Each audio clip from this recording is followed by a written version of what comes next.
All right, before we get started, I'd like to give a round of applause to the Franklin Central High School Blue Team.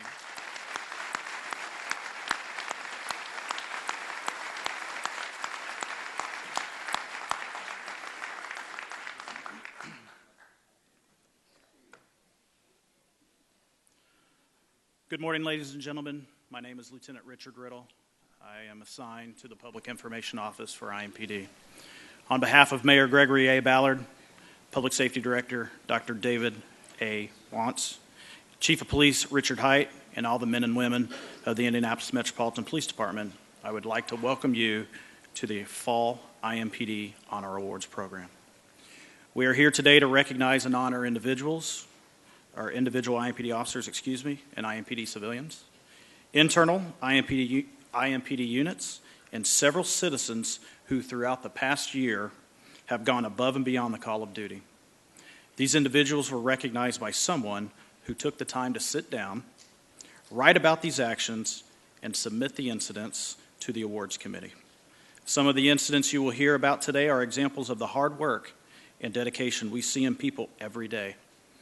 Some are heroic acts, still others are examples of officers putting their own lives in great peril in order to come to the aid of someone else.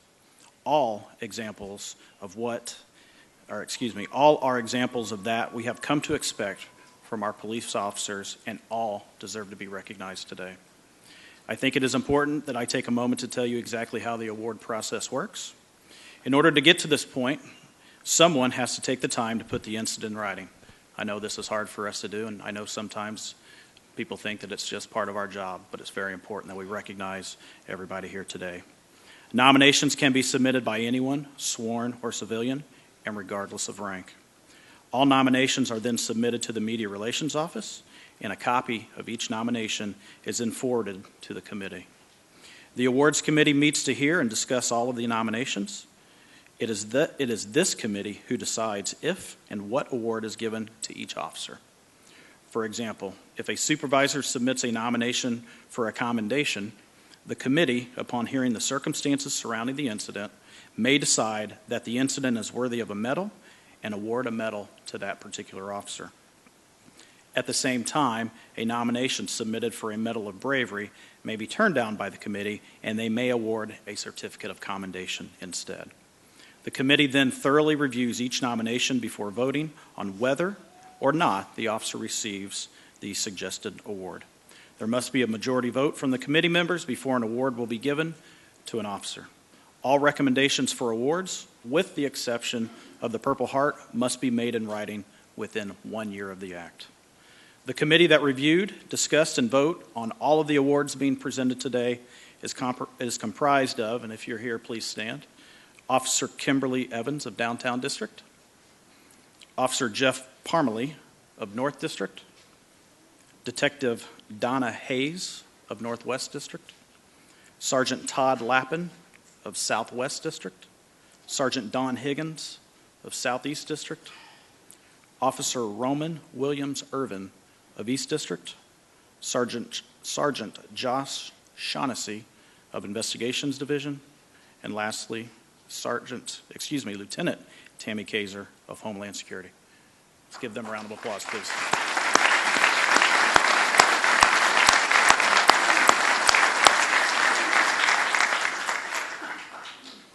During this ceremony, we will be presenting awards in the following categories: Certificate of Appreciation, Certificate of Outstanding Performance, Certificate of Commendation, a Unit Citation, Medals of Merit, Bravery, and Valor, and last but not least, the Purple Heart. With that being said, I would like to begin our ceremony by introducing our first guest. Dr. David Wantz has been serving as the Interim Director of Public Safety since July. Dr. Wantz is no stranger to public safety, having served as a police officer, merit board member for multiple agencies, including IMPD, member of the Indiana Law Enforcement Training Board, and having oversight of the University of Indianapolis Police Department. With that being said, I introduce to you Dr. David Wantz.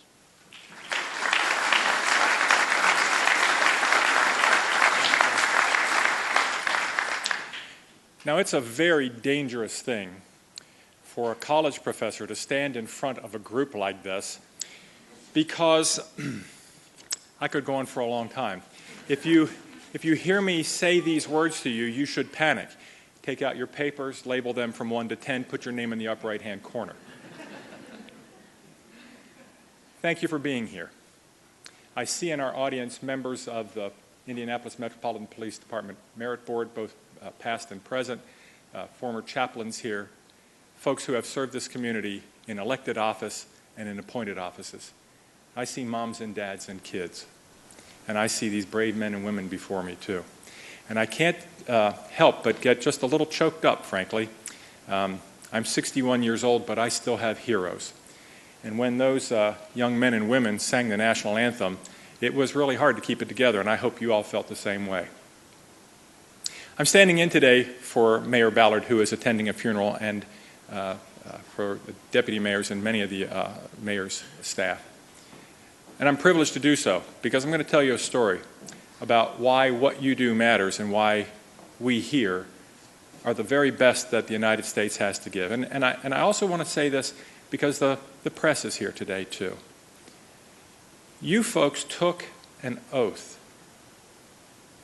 You made a promise before God and the community that you would defend the Constitution of the United States and the Constitution of the state of Indiana, and that you would fairly and impartially enforce the rules, the laws, the ordinances. On Tuesday, we had an election. Less than 25% of our neighbors voted. You took an oath to protect their right, their privilege, their opportunity to cast a vote. And the fact that 80% of them chose not to participate doesn't mean a thing to you about your sacred promise to protect them. These folks up here in the back from the media, they too are serving and protecting our community because they support and defend the First Amendment to that Constitution. And when these children of ours, these young men and women, sang that national anthem, and we saw the colors posted here, we celebrated something that is unique in this country.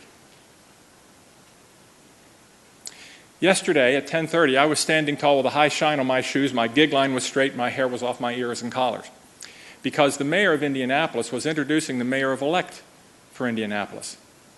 The two men walked in, and I believe, Mr. McQuaid, I believe it was you who said, "Oh, we got two mayors in the room and neither one of them has a tie on." Mayor Ballard said, "Yeah, I was going to be here, but I told him I wasn't going to wear a tie." And without missing a beat, Mr. Hogsett said, "And he's the mayor and I have to obey what he has to say."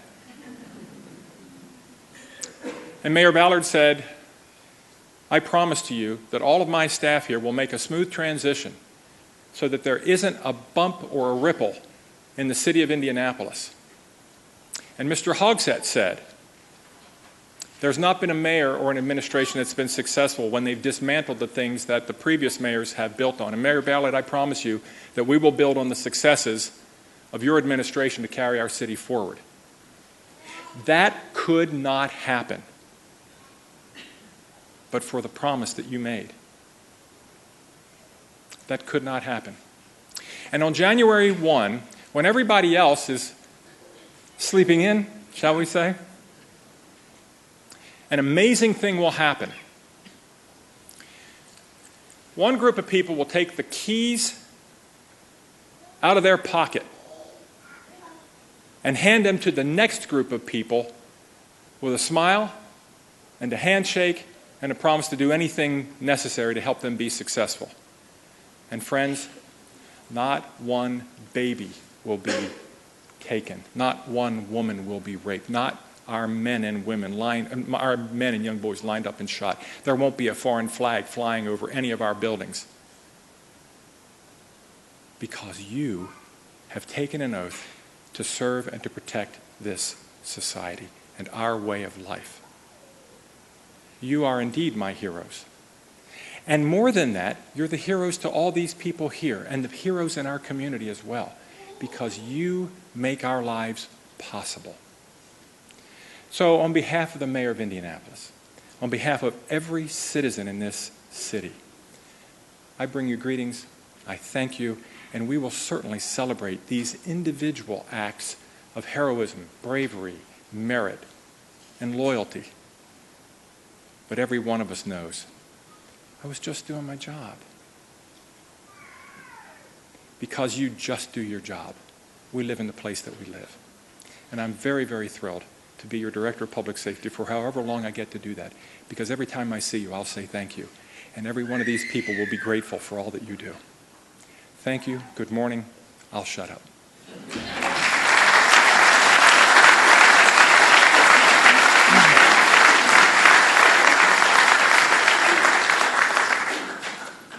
Thank you, Director Watts.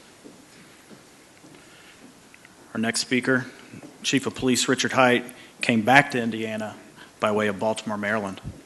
Chief Height was born in Gary, Indiana, but served as a police officer for the city of Baltimore for nearly 32 years. Chief Height rose to the rank of Lieutenant Colonel during his career. In 2010, Chief Height accepted a job as a Deputy Director in the Department of Public Safety. In 2012, he was named as our Chief of Police for the Indianapolis Metropolitan Police Department. Please welcome Chief Rick Height.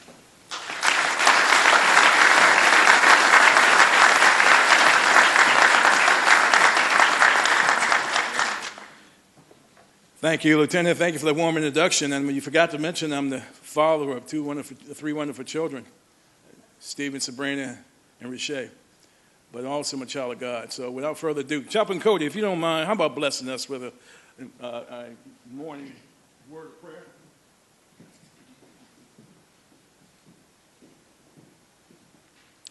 Let us pray. Father, we come today to say thank you to the men and women in our police department and community who have gone the extra step to protect and to keep safe those who are least able to. Your word declares that we should always give thanks. So today we give thanks and say thank you for all of these men and women who we shall honor today. Thank you for all that you've done for us. Now bless the furtherance of these ceremonies. We'll give your name the praise and glory. In Jesus' name, amen. Thank you, sir. And as my wise and astute professor, who wears a nice bow tie, by the way, indicated, that we are a nation of laws. And one of the things we have to recognize is the importance of honoring those who come before us, but also paying due diligence when the flag is being raised. We did take an oath. It started with "I solemnly swear." It ended with "So help me God." And you know what it said in between, that we promise to honor the integrity of the history and the nation, the Constitution of Indiana, but also to faithfully and diligently, without partiality or prejudice, perform the duties to the best of our ability. And it's that portion of it is why we're here, performing the duties to the best of your ability. As I look around the room, I got a lot of seasoned veterans, and I'm happy to see the media here, because it's not often we get a chance to say thank you to the media for reporting this important day, but also understanding the value of community. How many family members are here? Raise your hand. Friends of the family. That's what we're talking about. You almost number our honorees. That's what's important. That's why we do the job, because of you. And support systems you give our people help them continue to do a great job. Police officers are basically introverted people by nature. Did you know that? Introverted culture. It's very hard for them to step up here and be honored. So I thank you for allowing us to honor you. All you honorees, so thank you for allowing us to honor you. I know how tough it is to stand there. The palms get sweaty. They get a little nervous. You'd be surprised. The most stoic police officer would much rather go chase a bad guy than stand up here, shake hands, and receive recognition, because they do it for the right reason, because they care. And the oath does take you. It takes you places, folks, that we don't often talk about. We don't tell you everything that happens. I can tell you, being a retiree, that you don't talk about all the near situations you come to, because we don't want to frighten family, but we also don't want to do it because we want to sound like we're being braggadocious. So when you hear about the certificates and the valor and the honor and the bravery, it's about more than that. For them, it's just a job. It's important that we recognize that those officers, those of us who wear the blue and the brown and the green, really are concerned about making this a better place.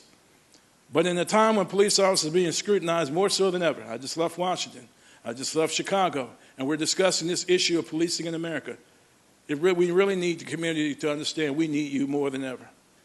We need you more than ever because police officers are doing the best we can do to make our cities and our country safe. But it's up to us as a collective community to talk about those things we know we can change. And it starts where each of us in our own neighborhoods making sure we fully are our brothers and sisters keepers, that we pay attention to our elderly, we look out for our children, and we continue to make a difference and not let tyranny, I would repeat, tyranny, take hold of us. Tyranny exists when good people do what? Nothing. But we're good people in this city. We have a good police department. The foundation is here. They're ordinary people doing extraordinary work at a time when a lot of people who have given up IMPD said, no way. We're going to continue to come to work, whether we feel like it or not, whether or not we're feeling that the job really respects us in society. No, we don't have the Ferguson effect here. We have the IMPD effect, where we go out there, we get out of the cars, we get to know our neighbors, we spend time before things happen, and we make things happen every day. Just this morning, we're proud to say that the robbery in Florence where the guns were stolen, some of our people chased down some of the bad guys and got some of those guns back for our neighboring jurisdiction. We do that every day. So I'm proud to say that I've had an opportunity to lead a good workforce.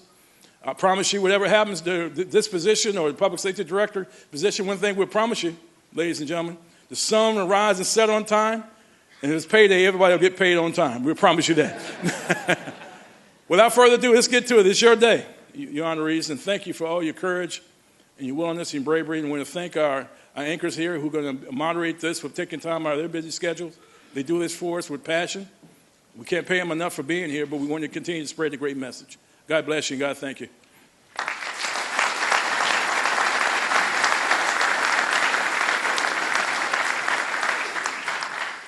Thank you, Chief. All right, without further ado, I'd like to welcome to the stage Ms. Fanchen Stinger and Mr. Julian Grace. These are our media partners, and they do a much better job of telling your story than we could ever do. So thank you very much. Good morning. Thank you for such a warm welcome to our distinguished guests, to Chief Height, to our leadership from the city. Thank you so much for having us. Thank you so much for serving this great city. To all of you for being here this morning, it's an honor and a privilege to spend this time with you. To the members of our community, it is great to see you here as we celebrate, as we say thank you, and as we honor our men and women in blue. I just want to take a few moments just to impress upon you. I know this has been such a tough year throughout our nation, throughout our country, in so many of our communities. But I'd want to echo what Chief Height just said. It has been so heartwarming to see time after time again our IMPD lifted up nationwide as an example of what is being done right and correctly. Thank you for that. Let's give our officers a big round of applause.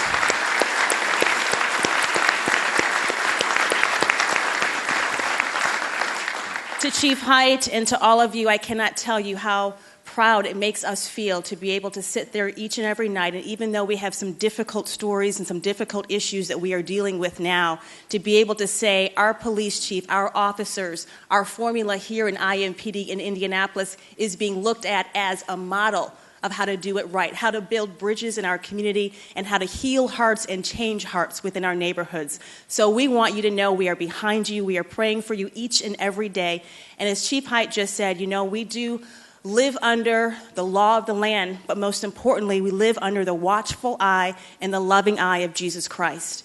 And we know that even in the midst of turmoil, in the midst of violence, in the midst of chaos, there is one person who is in control, and we believe in the sovereignty of our Lord, and that means that everything works together for good to them that love the Lord. Even when we can't answer the questions how and why, we know there is a master creator who loves us and who is in control of all of this, and he most importantly is watching over you and your families as you go out each and every day. So thank you so much for that.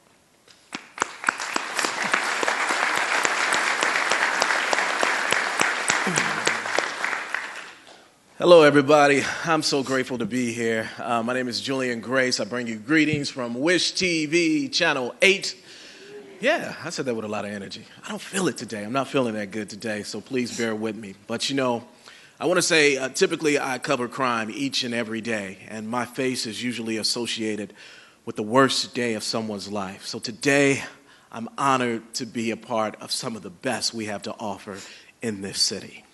That said, I also want to thank the leadership that is here today that invited me to be here. Chief Height, I say this open and honestly, we have a great chief for this department. He's transparent, he doesn't duck or dodge from our questions, and he's always available. Can we please give Chief Height a round of applause for his service? Thank you, Chief.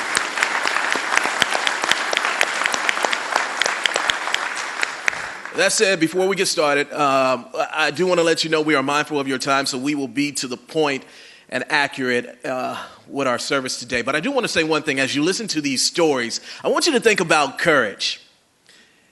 Yeah, the definition of courage. There was a reverend that I heard that he said this one day. He says, courage is not the absence of fear. What courage is doing what you're called to do in spite of your fears, in spite of how you feel this very moment, the second or when you and I leave this room. The stories that we will share today are about men and women who showed uncanny courage. And it is my honor to be able to tell those stories today. Thank you. All right. Okay. Courage, dedication, honor, bravery, sacrifice, selflessness, and humility. We're going to start now with the certificates of appreciation. We have one special certificate of appreciation for Lieutenant Andrew Borton. On October 6, 2014, Lieutenant Borton's mother called him to report a man at her home with his car backed into his driveway. He told her to call 911 right away and report that burglary in progress. Lieutenant Borton then found the screen door was cut. He found the suspect's vehicle at another home. He called 911, but the man got into his car and took off. Lieutenant Borton attempted to follow him, but lost sight. Eventually, he located the suspect's car at an apartment complex. He made another call to 911. He blocked the suspect's vehicle in. That suspect eventually admitted to both burglaries, stated he was stealing to support his drug habit. Lieutenant Borton's actions possibly prevented further crimes from this individual, and today we gladly present Lieutenant Andrew Borton with a certificate of appreciation. Thank you so much.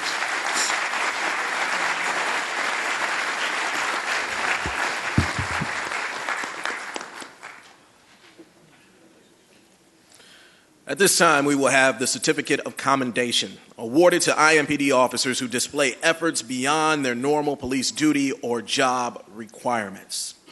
The Certificate of Commendation goes to Detective Russell O'Connor. On September 20 of 2014, Detective O'Connor responded to a run involving the theft of a 14-foot trailer. This case was notable because the trailer belonged to a firearms-related business and contained dozens of firearms, handguns, and silencers, along with thousands and thousands of rounds of ammunition and fully automatic machine guns, valued at $100,000. Detective O'Connor quickly contacted detectives and spent the next several days jointly working the investigation. He obtained key videos showing a suspect stealing the trailer. After receiving additional information on the location of some of the stolen firearms, he, along with other officers, went to the location and were able to obtain a search warrant. Once inside, they recovered a large number of firearms and several silencers. Further investigation led them to search another residence. Detective O'Connor provided valuable assistance at the residence and interviewed a suspect on the scene. The suspect confessed to his involvement in obtaining the stolen firearms and selling them on the street. Using that information during the search, he and another detective were able to arrest the primary suspect within days of the theft. Because of his hard work, 2 suspects were located, arrested, and charged. And for his investigation and efforts, we are happy to present Detective Russell O'Connor with a certificate of commendation.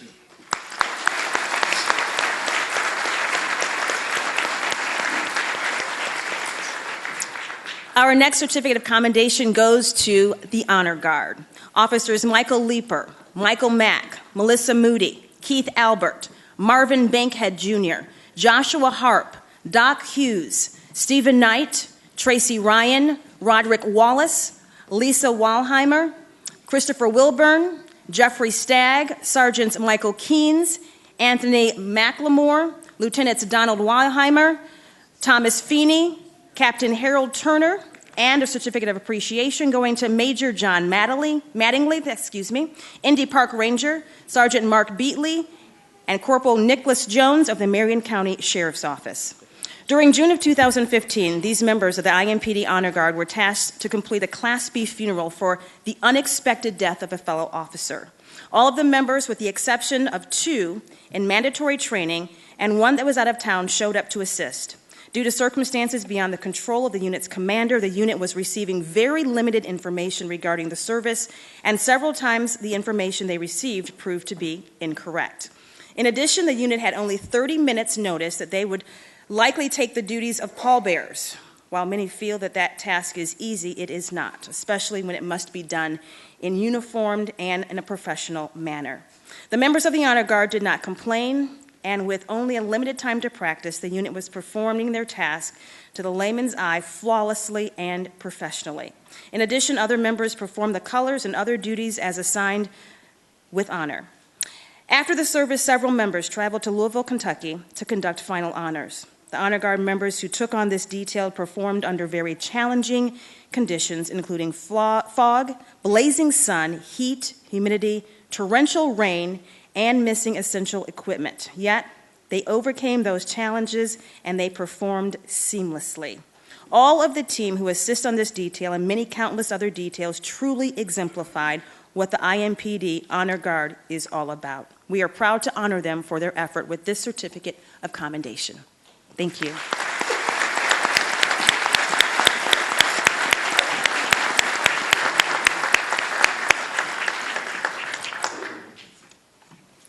Certificate of Commendation, Officer Corey Heine. Officer Corey Heine has been a police officer for over 5 years, and during this time he has worked on East District's Zone 70, which is one of the busiest and most violent areas of the city.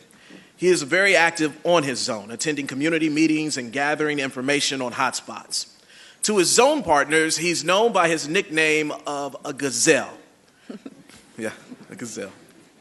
And the reason why is because he regularly gets into a foot chase and rarely loses to anyone he's chasing on foot. He makes a habit of being aware of the stolen vehicles taken in his zone. On December 6th, he located a stolen vehicle. A few days later, the same vehicle was stolen, and he again located the vehicle. This time, it was occupied, and the driver refused to stop. With the assistance of other officers, he was able to apprehend the suspect after a vehicle and foot pursuit. On April 29, 2015, he located a vehicle taken in a robbery. Working with other officers, Officer Heine made apprehension of 4 people, along with marijuana and 2 firearms. On December 22, 2014, he apprehended a burglar suspect and was able to get information on other juveniles involved, along with the recovery of a gun taken in the burglary. The next day, he spent several hours attempting to locate one of the suspects who had 5 juvenile warrants. After a foot pursuit, again, and thanks to the assistance of other officers, he was able to make an arrest of the juvenile along with 2 other juveniles as well.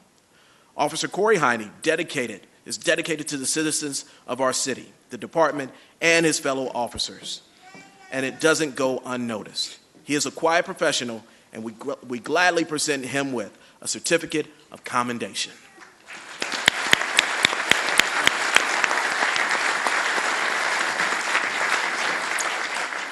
Our next certificate goes to Officer Richard Faulkner, Sr. On the morning of July 17, 2015, an anonymous call came to dispatch stating that there was a body in a back bedroom of a home. Responding officers got there. They located the body of a woman on the bedroom floor. The woman had lived at the home with her boyfriend, who was not at the scene at the time, and her car was missing. Around 3 o'clock, Officer Faulkner located the car on Arsenal Avenue. Video showed that the suspect parked the car approximately 20 minutes before he located it. A K-9 track was attempted, but due to heavy rain, it was unsuccessful. He thought that due to the heavy rain, the suspect, probably being on foot, couldn't get far. So he started checking locations in the area where someone could possibly take shelter from the weather. Officer Faulkner located that suspect about 90 minutes later under a picnic shelter at Willard Park. He took the person into custody without incident. That suspect later gave a detailed confession about the circumstances surrounding his girlfriend's death. Officer Richard Faulkner could have let the lack of that K-9 track and the bad weather deter him from continuing his search of a potential murder suspect. He did not. Instead, he was determined, and those efforts led to that suspect, who was on probation, by the way, for a domestic violence incident against the woman found in the home. We are so glad to present him with this certificate of commendation. Thank you.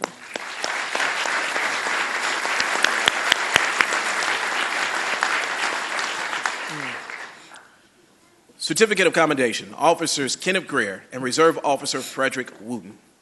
On July 1st, 2015, Officer Greer and Reserve Officer Frederick received a radio run on Tacoma Avenue of a person shot.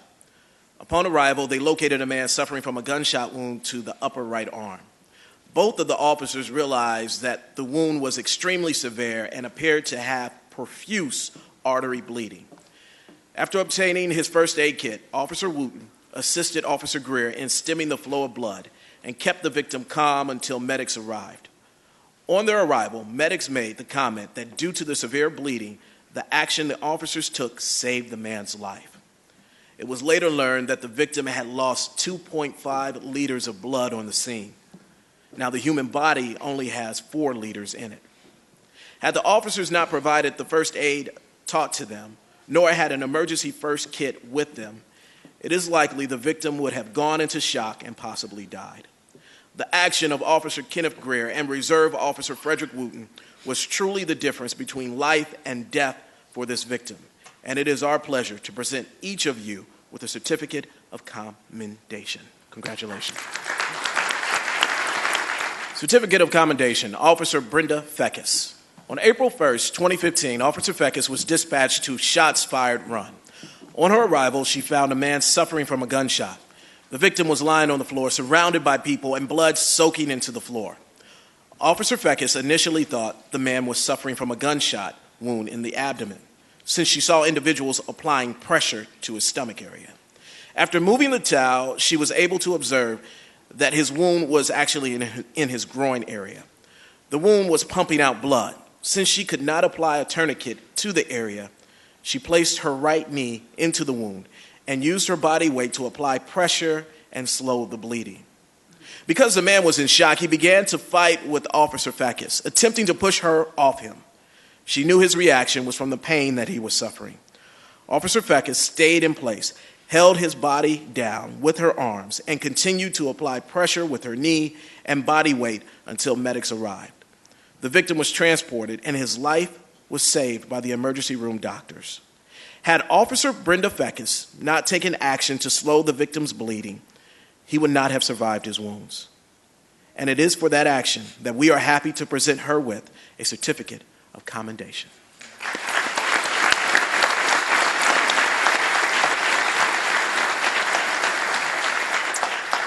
Our next certificate of commendation goes to Detective Richard Mahan and our certificate of outstanding performance for David White. The Video Forensic Unit is responsible for distributing wanted bolos, be on the lookout, and suspect video throughout IMPD and to numerous other departments in central Indiana. Detective Mahan and civilian David White recover and distribute over 700 bolos and videos every year. Oftentimes, their job is very labor-intensive in extracting the images, enhancing those images, and also distributing them. It takes considerable skill to extract the valuable evidence from business cameras, bank cameras, and department home surveillance equipment. Many times, as you know, there are multiple cameras at one location showing many different angles. Oftentimes, the cameras don't reflect the correct time, which requires the detectives and David to synchronize those clocks and then figure out what time the crime occurred. It's really impressive what they do, and Detective Mahan is on call 24 hours a day, 7 days a week, and although there is a backup detective in place to respond if necessary, he has responded 99% of the time over the last 6 years and involving hundreds of crimes. So for their dedication, their attention to detail, and their consistent hard work, it is our pleasure to present them with this certificate of commendation. Gentlemen, thank you.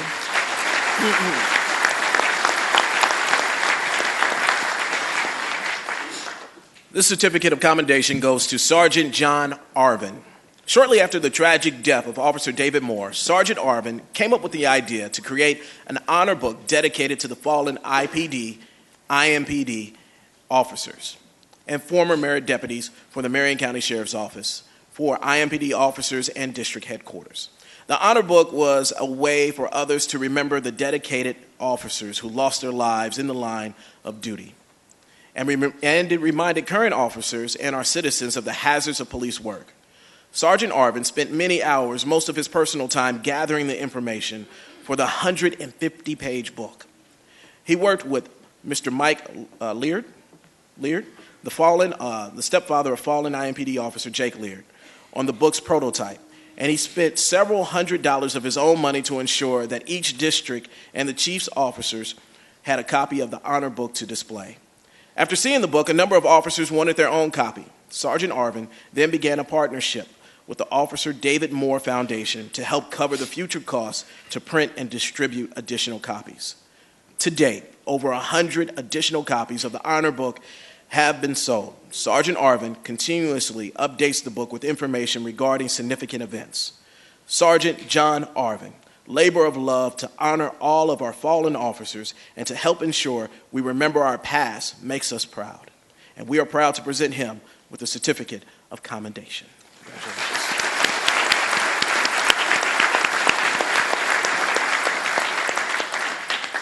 Our next certificate is going to Officer Scott Charles Wood. On January 8, 2015, officers were dispatched to a domestic disturbance incident. A man was holding a woman and children at gunpoint and threatening to shoot them. As Officer Charles Wood and other officers approached the front door, a woman ran out of the apartment. The male and others were upstairs. The officers took up a defensive position, and Officer Charles Wood started giving loud, clear commands for everyone to come downstairs. Another woman and child then came downstairs, but the man remained upstairs, still with several children.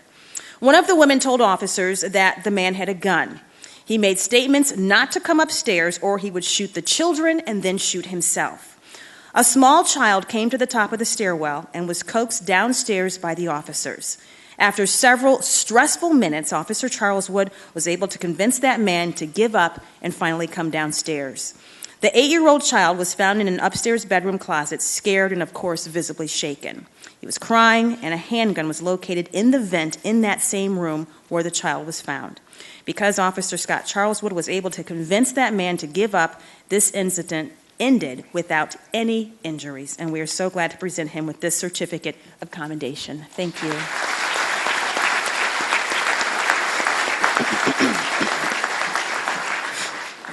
Certificate of Commendation, Officers Robert Robinson and Gregory Popashev. On February 3, 2015, late shift officers responded to the intersection of Linden and Van Buren Streets on the report of a male struck by a train.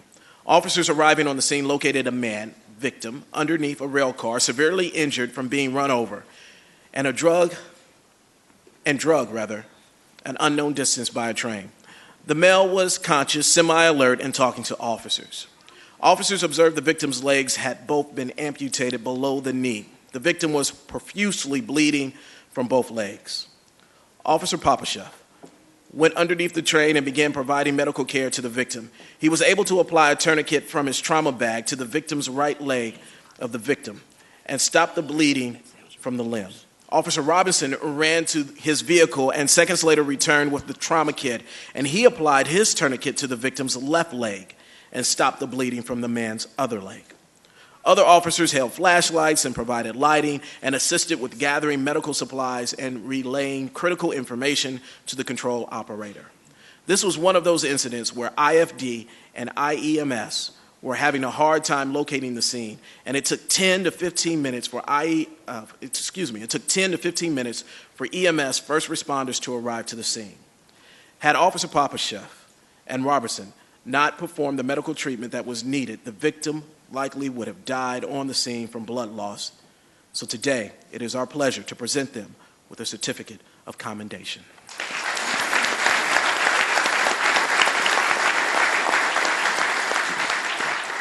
Next up is Sergeant Jeffrey Augustinovich. On September 17, 2014, Sergeant Augustinovich, in uniform and in a marked car, was supervising an undercover operation near the east side when a run came out on an armed bank robbery on East 10th Street. He responded to the neighborhood, and before dispatch could advise further, he was checking with people in the area, and he got a description of the getaway car. Sergeant Augustinovich came across the suspect's vehicle near 10th and Colorado and then requested additional information. Of course, a chase ensued. The suspect's vehicle dead ends in a wooded area containing a creek. The front seat passenger surrenders immediately. The driver, though, who was likely armed, got out and ran to a nearby narrow bridge spanning the creek. Sergeant Augustinovich could have directed a perimeter and a K-9 unit into the neighborhood north of the creek, but instead, without hesitation, he took off and ran after that suspect, who was an armed bank robber. DPW employees were actually working on the 50-foot footbridge over the creek, and there were several large gaps in the bridge. The suspect was eventually located by a K-9 unit in a garage in the area. Later investigation located a handgun that was carried by the suspect. A getaway car contained clothing, masks worn by the robbers, and other handguns used in that robbery. The money taken that was stolen, he found that, and more than 60 grams of heroin in a press. These suspects may have otherwise escaped that area if it had not been for Sergeant Augustinovich. To Jeffrey Augustinovich, today, a certificate of commendation. Thank you.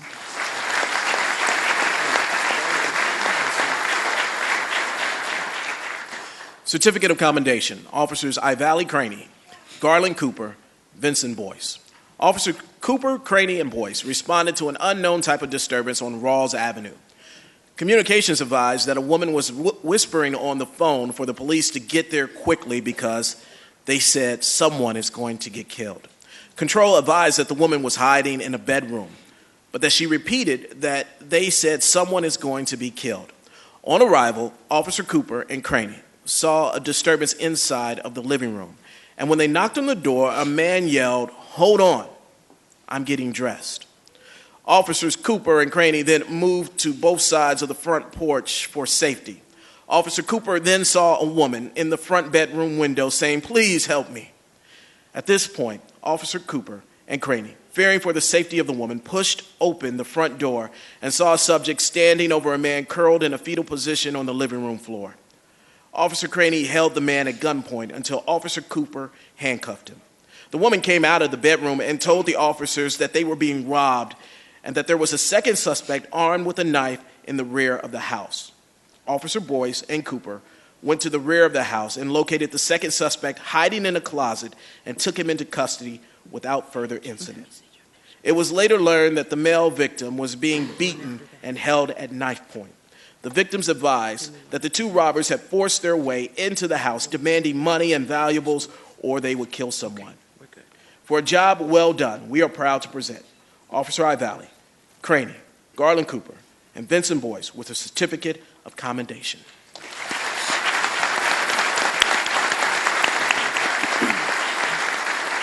Our next certificate goes to Detective Gary Smith. On December 16, 2014, Detective Smith was in the area to meet with another officer. While he was there, an officer reported that he heard 4 to 5 shots and saw muzzle flash from a weapon. A short time later, another officer reported hearing 7 to 8 shots in a very close proximity. Detective Smith quickly put on his ballistic vest and he started checking that area. He encountered 3 men outside of a residence in the 3200 block of DeQuincy. He asked if they had heard those shots. Well, one of the men indicated he had heard the shots and walked toward Detective Smith's vehicle. That man quietly told him that one of the other men in the group might be the person he was looking for. He indicated that man actually just came from between the houses and he had a fresh wound of some sort on his head. Detective Smith then tried to engage the man in conversation, asking if he had heard the earlier shots. The suspect tried to reach into his pocket. Detective Smith then ordered him to take his hands away from his pockets. The man then paused briefly, but then continued to reach into his pocket. Detective Smith told him to show his hands. As he again reached for his pocket, Detective Smith was able to grab his arm and stop him. On the pat down, he felt the grip of a firearm, and the grip was halfway up the suspect's abdomen. The suspect then started to pull away, but Detective Smith was able to take him to the ground immediately. A search of the suspect revealed a loaded Celtic rifle in his pants and a loaded magazine in his pocket. This is a situation that could have easily ended in a justifiable police action shooting. It was later determined that the suspect may have been firing at officers during this incident. Detective Gary Smith's actions took a dangerous criminal off the street that day, and we are happy to award him with this certificate of commendation. Thank you.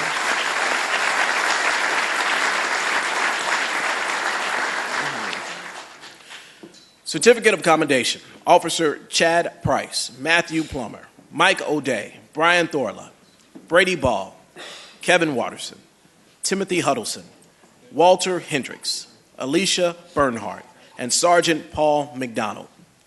After a 3-day investigation, these Southwest District officers and detectives served a search warrant at a target location. Officer Price initially responded to the location on a nuisance complaint, but officers quickly determined that the house was a nuisance due to drug activity. Through their observation, the officers saw cars pulling up to the house. The occupants would enter the house, stay a short time, then leave. And they noticed the same type of pattern with pedestrian traffic. The officers came up with a plan to attack, to include traffic stops. And during the stops, narcotics, drug paraphernalia, guns, and money was seized. The officers did not stop there. After gaining additional information with the assistance from the prosecutor's office, they were able to secure a search warrant. During their search warrant, they located live rounds of ammunition and almost 20 grams of suspected meth in a bedroom belonging to a serious violent felon. In addition, they found packaging, scales, and other key pieces of evidence. Because of all the evidence they found at the target location, 11 people were arrested and 10 were subsequently charged. Because these officers looked deeper into their initial complaint of a run about a nuisance property, they saw the bigger picture. Their actions put a stop to an illegal narcotic operation.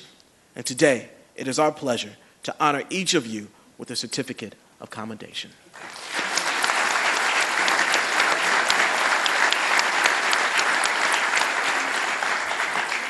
All right, we have someone who is not here, so we're going to ask you two gentlemen to stay put for just a moment. They are going to get another award.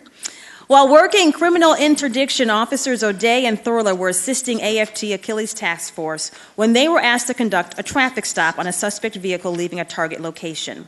The driver sped away, but during the chase, individuals inside the vehicle started throwing items out of the windows. Shots rang out, and it's believed that those shots were fired at the officers' vehicles. And those shots came from a residence that was linked to the suspects who were being chased.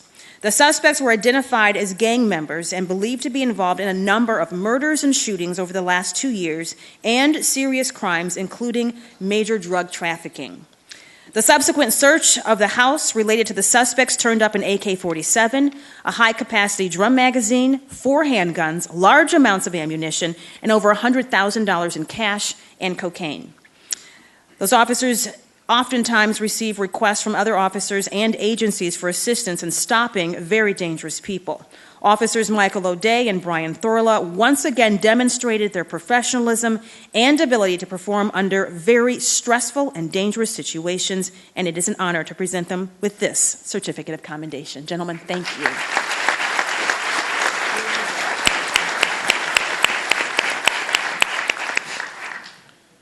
Certificate of Commendation, Officer John Dietz, Jr.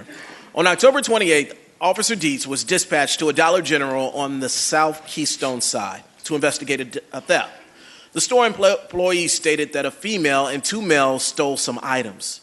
The employee also gave Officer Dietz a vehicle description and plate number.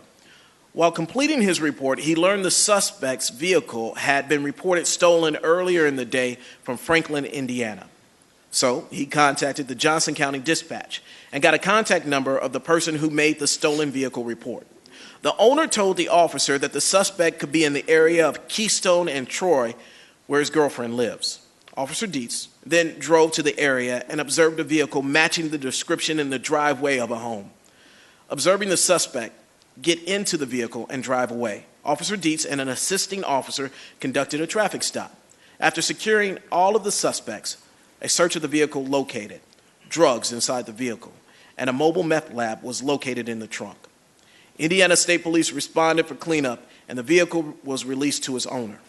Officer John Dietz's actions not only recovered a stolen vehicle, but also made it possible to take several reckless individuals with a mobile meth lab off our streets. And today, we are happy to present him with a certificate of commendation.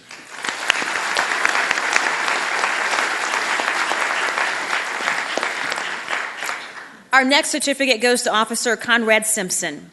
On October 4th, while on his way home, Officer Simpson's phone rang and sent him an alert that the security cameras at a business on South High School Road were tripped. The owner of the business had talked with Officer Simpson regarding several burglaries and that the burglaries were happening at night when no one was at the business. As Officer Simpson headed to the scene, he quickly alerted other Southwest District officers on the burglary in progress. With his phone, he could see one male suspect going under several trucks and then coming out with catalytic converters, and was able to track his movement throughout that property. Officer Simpson could even see that suspect try to hide from responding officers and get away. But with the use of his phone, Officer Simpson was able to direct officers to the suspect location, and they were able to apprehend that man along with $4,000 worth of converters that he was attempting to take. For his commitment and his willingness to go the extra mile to stop the repeated robbery of one of our local businesses, we gladly present Officer Conrad Simpson with this certificate of commendation. Thank you.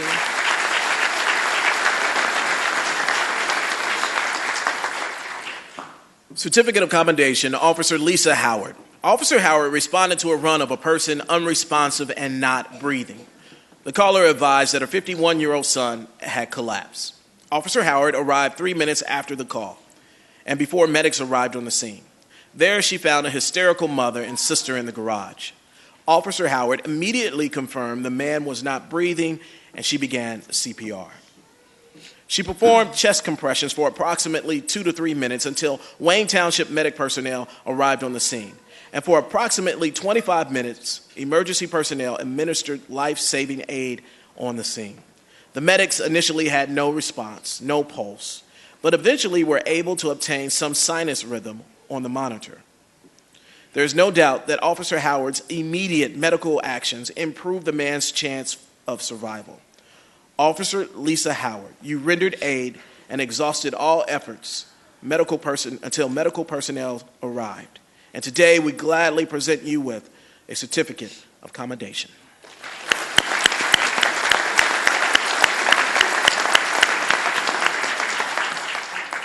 Thank you. All right, forgive me if I get some of these names incorrectly. Feel free to correct me if I really butcher any of them.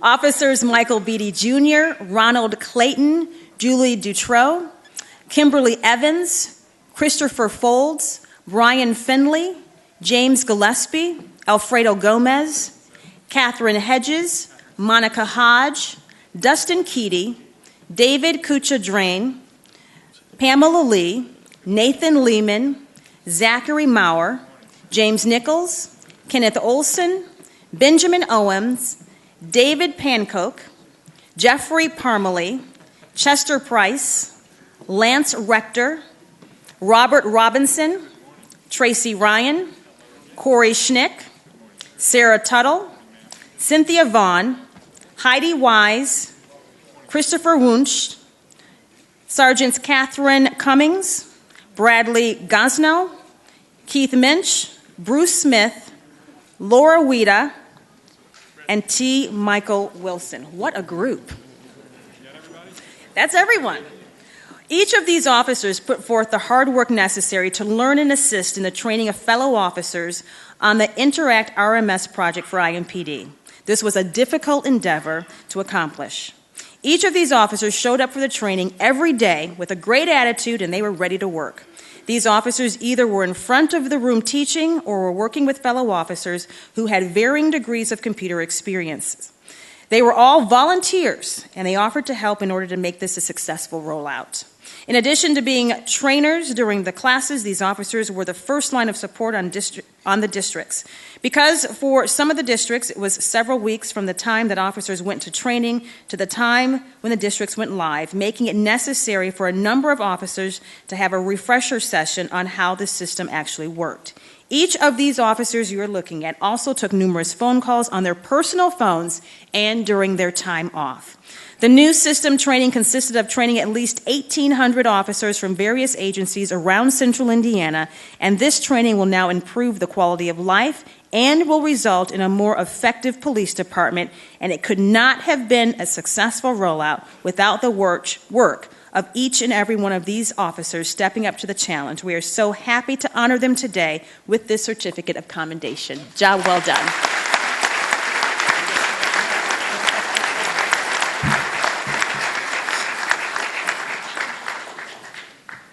Next, we have unit citation. This award is based on the unit's overall performance in recognition of services rendered to the department or the community. Southeast Community Relations Unit, Officer Gretchen Smith, Andrew Sheeler, and Sergeant David Gard with a unit citation, and Civilian Ann Westrup with a certificate of outstanding performance. On a daily basis, the Southeast Community Relations Unit deals with citizens and business complaints. The unit works very hard to encourage all citizens to report suspicious activity and actual crimes. One of the major tasks they took on was coordinated with the Chin and Karen community. The unit spent many hours in informal meetings to help these communities with troubles they were having and facilitating problems and resolutions. The unit worked with the Catholic Charities Program to present educational classes for the community members to help teach personal safety and police interaction. They were instrumental in assisting with the coordinating and trauma kit distribution and attending career days at schools to educate youth what a police officer does. Additionally, the unit spent many hours coordinating and implementing many other events, including, but not limited to, Cops versus Kids at all games, Community Day, Coffee with a Cop, Bowl with a Cop, Bike Rodeo, and Breakfast with Santa and IMPD Clothe a Child with Hubler Auto Group. A major new addition event that unit now coordinates is the IMPD Hubler Auto Group Easter event, which had over 5,000 community members in attendance. Throughout the year, the unit consistently and diligently works to further the police-community partnership, and today we are pleased to honor them.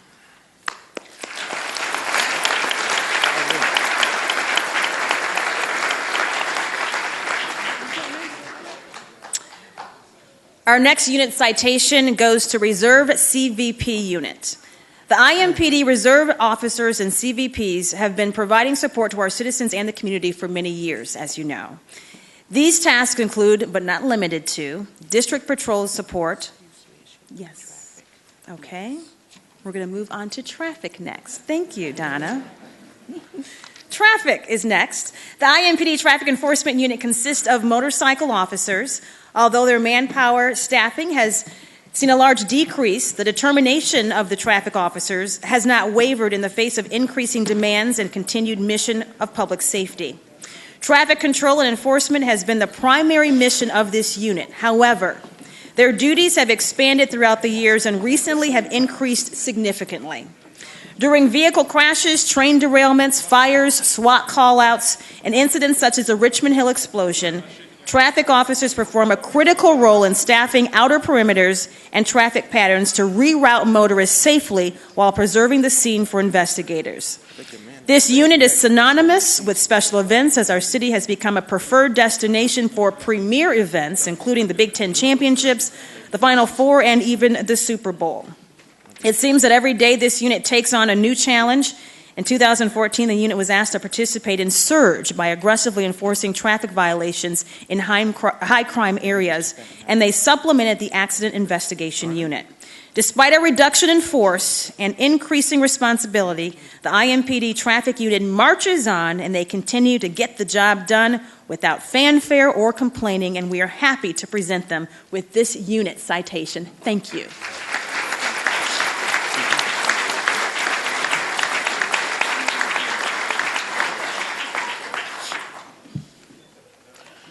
Next, we have the Reserve CVP Unit. The IMPD Reserve officers and the CVPs have been providing support to our citizens and community for many years. These tasks include, but not limited to, district patrol support, road voids, accident investigations, cold case homicide investigations, criminal intelligence, cyber crimes, critical incident disaster response, tactical aviation, and special events. The members of this unit are capable of performing the same duties as the merit counterparts while sustaining a high level of efficiency during critical periods. Due to the reduction in staffing department-wide, the unit continually maintains their training and performance levels unequal to any other agency in the state of Indiana. It should also be noted that they are one of the most respected and experienced police reserve units in the country, with training requirements equal to or exceeding many national law enforcement standards. Their duties have increased significantly while their membership has decreased. Still, their performance continued to show superior results. Here are some specific highlights of their outstanding contribution in 2014, including 30,000 hours of combined service to our citizens. Their service alone has contributed to taxpayers saving over $1 million based on a third-year patrolman. Not $1 million, over $1,000 based on a third-year patrolman's salary. The reserves and CBP's exclusive staff many of the parades and sporting events without the utilization of merit officers outside the Homeland Security Division. And this allows district officers to remain on patrol in their beats and maintain safe staffing levels. Each of these officers choose to be a part of solutions and report to duty at a moment's notice. They are loyal and dedicated to ensuring the safety of our community, and it gives us great pleasure to honor each of you with a unit citation.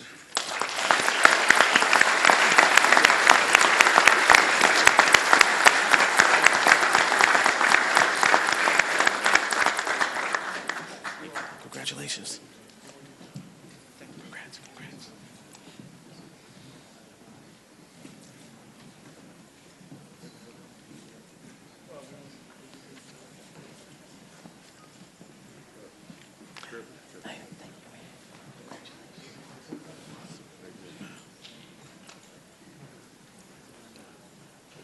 I'm going to take a little liberty and deviate from the program, so I apologize. Lieutenant True, can you come down, please?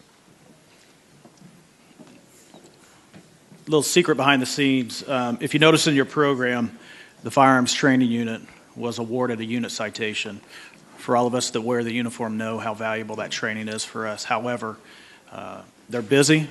We're in the training season, and he graciously allowed the training unit to stay put, train us in the skills that we need to survive on a daily basis. But we wanted to take this time to honor the firearms training unit and deviate from the program a little bit. So thank you very much. I think, like I said, for those of us that wear this uniform know their value, and we wanted to make sure that we gave them their proper recognition. So thank you very much.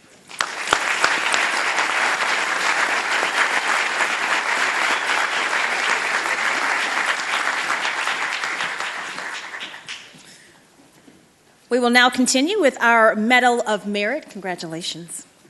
Detectives Robert Flack and Marcus Kennedy. Detectives Kennedy and Flack were assigned the murder investigation involving an unidentified young girl who had been murdered, set on fire, and her body dumped in a desolate area of the city. It's a story that captivated this community. Both detectives who have investigated many murders knew immediately this case would be sensitive and would garner a lot of publicity. The detectives started collaborating with other department units as well as the crime lab to both ascertain the identification of that young girl and rush the processing of all forensics.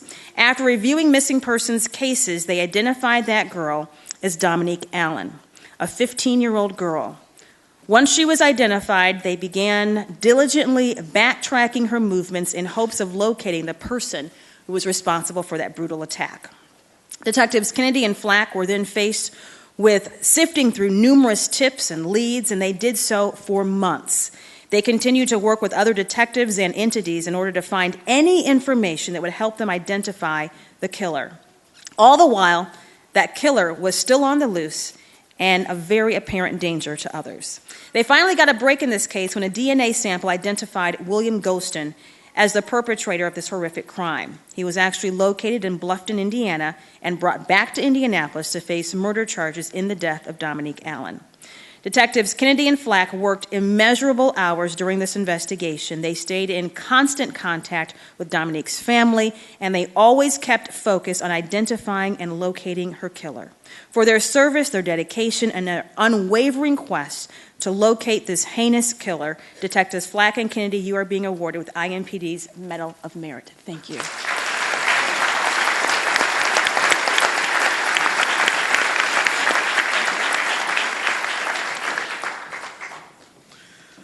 Medal of Merit, Detective Sergeant Tammy Coombs, Detective Michael Antonelli, and Ronald Gray. Detective Antonelli was shot in the line of duty in 2005. After the incident, he spoke with Detective Gray about some evidence issues which had caused the suspect in the shooting to have previous firearms cases dismissed. Detectives Gray and Antonelli met with Sergeant Coombs. Through their meeting and discussion, a program called Save a Cop was created. This program was designed to improve evidence collection in firearm cases to increase convictions and get more violent felons and weapons off the street. This program took a lot of time, energy, and planning to implement. Many protocols needed to be met. Collaborations with the law enforcement entities had to be established and training criteria created. Officers had to be trained. Obviously, tracking people had to be in place in order to track the impact of the program. After training was implemented, reports showed a 250% increase in prints from handguns. There was an increase from the national average from 5 to 8%, and to our local average of 20%. Not only has this program created impact in arrests and convictions locally, Save a Cop has garnered interest from other departments nationwide.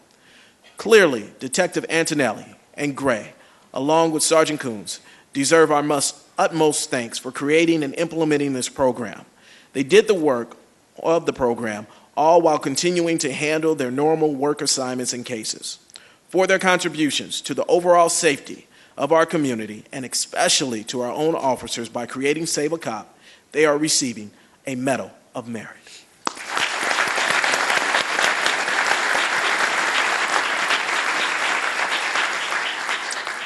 Our next Medal of Merit goes to Detective Nicholas Stewart.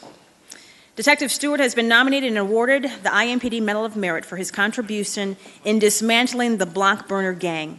Detective Stewart was the assigned case agent for IMPD. He was tasked with coordinating citizen tips and working with numerous confidential informants to elicit timely and important information, which was critical to this case.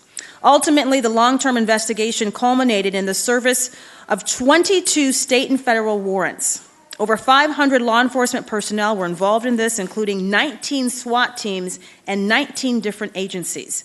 32 different locations were hit, and 21 firearms were confiscated. Additionally, different quantities of heroin, cocaine, pills, and other illicit narcotics were located. $130,000 cash forfeited. 20 members of the criminal gang Block Burners, as you know, were arrested. The complexity of this investigation is difficult to even summarize. The amount of coordination involved in a joint venture of this size is immeasurable. The consistent, thorough, and meticulous work by Detective Stewart, representing the Indianapolis Metropolitan Police, was critical in bringing this case to fruition. His involvement was recognized by his supervisor when nominating Detective Stewart. The impact of his work in this case represents the highest level of investigative skill and knowledge, as well as a clear ability to collaborate and work with others. For his efforts in dismantling a violent and invasive criminal enterprise, Detective Nicholas Stewart, you are awarded the IMPD Medal of Merit. Job well done.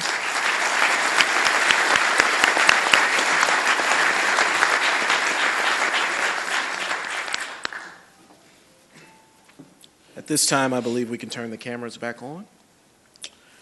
Medal of Merit, Sergeant Tim Dowdy. Sergeant Dowdy played a primary and integral role in implementing the Interact report management system. The implementation of this program was monumental. Sergeant Dowdy was one of the first supervisors to sign up to take on the training. From this point forward, he also became a primary resource for the training of all officers in Marion County, as Interact affects all local agencies. Sergeant Dowdy was also tasked with establishing training protocols, but additionally became the conduit for new training ideas and ways to better served the program for all officers. Sergeant Dowdy then took on a lead role in training for oncoming trainers and all other officers on the department. He made himself available all hours of the day and night to answer questions, solve problems, and mitigate issues. He would often meet with officers and trainers on his own time in order to remedy the different issues which come with a new and vast changing system affecting many agencies. Sergeant Dowdy managed to balance all these responsibilities while still working his regular assignment as a field sergeant. The impact of Sergeant Dowdy's work with Interact has had a lasting impact and effect on day-to-day operation for the department. While there have certainly been difficult moments in this implementation, Sergeant Dowdy continued to be persistent and to assist, and he helped in developing and implementing this reporting system, which will ultimately provide a wealth of intelligence and information to the many officers utilizing it. For his role in this huge endeavor, we award Sergeant Timothy Dowdy the IMPD Medal of Merit. Congratulations.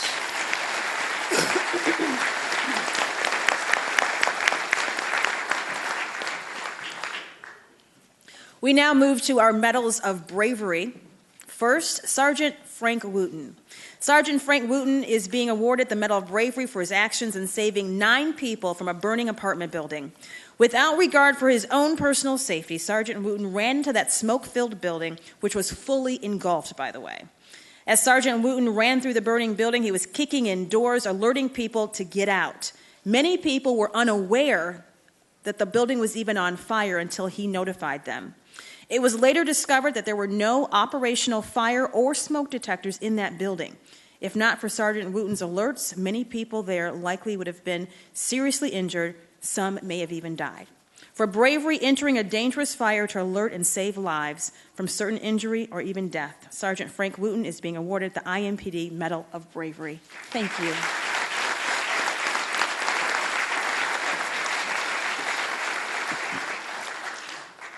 This Medal of Bravery goes to Officers Larry Wilson and Frank Miller.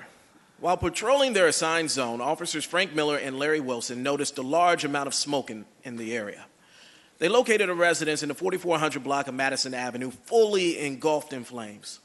Officer Wilson immediately heard calls for help coming from in and around the house. Officer Miller quickly arrived on the scene to assist.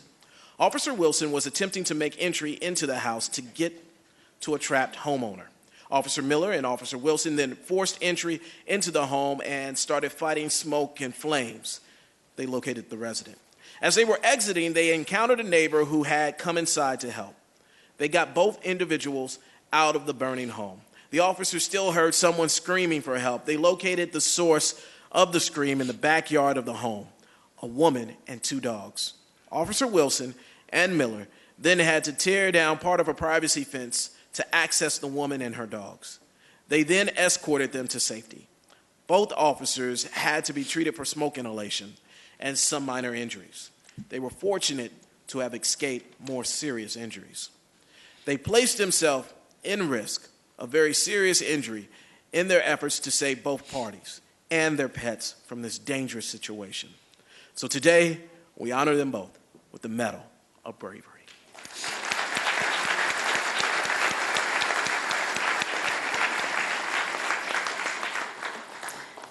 Sergeant Jeffrey Peterson. Sergeant Peterson was called to a barricaded gunman run to assist officers already on the scene. All had encountered a distraught, suicidal, agitated man who also had a very severe mental health disorder. He was armed with a handgun, and he would not come out or open the door for officers. Sergeant Peterson located an open window upstairs and was able to get the agitated individual to actually respond to him. Through his talking and pleading with the person, Detective Peterson convinced that individual to open the front door. During this time, Sergeant Peterson spoke calmly in a reassuring manner, all the while reiterating he wanted nothing more than for everyone to be safe. Sergeant Peterson was able to establish some rapport with that man. He convinced him to let another officer take the gun as well as a large hunting knife away from him. This incident came to a peaceful conclusion, in no small part because of the consistent and calm approach displayed by Sergeant Jeff Peterson. At great personal risk, he engaged in face-to-face negotiations with an armed, mentally unstable person. For his actions in this incident, he is being awarded this Medal of Bravery. Well done.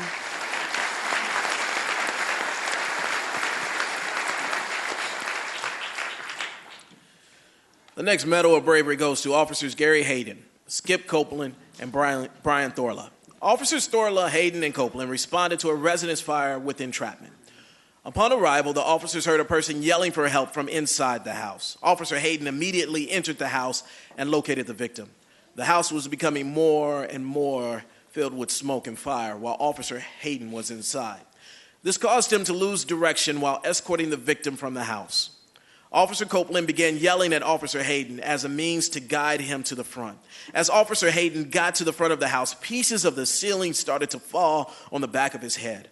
Officer Thorla then stepped into the burning house to assist Officer Hayden to safety.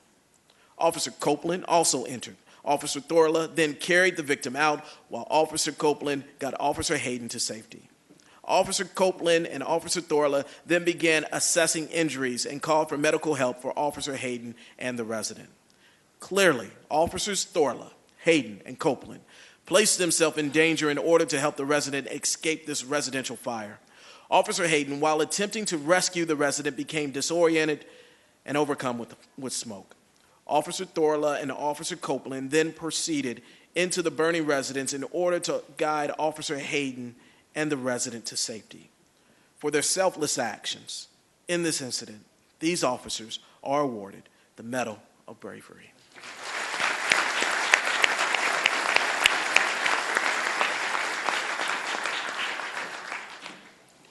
Officer Cameron Taylor. Officer Cameron Taylor responded to a residential home for mentally and emotionally disturbed clients. The call was related to one of the residents becoming violent. When Officer Taylor got there, he encountered the caretaker who told him that resident was causing a problem and was armed with a knife. As Officer Taylor approached, he was able to pull the resident away from the front of the home and get him to another officer to detain. As he was doing this, he noticed the residence was actually on fire. Officer Taylor then entered the residence to clear it of anyone else who was still inside. After clearing the home, he then went back in the house, located a fire extinguisher, and tried to hold that fire at bay until the fire department could get there. For Officer Cameron Taylor, going forward into a dangerous fire in order to assure the safety of all the residents and staff, he is awarded this Medal of Bravery. Thank you.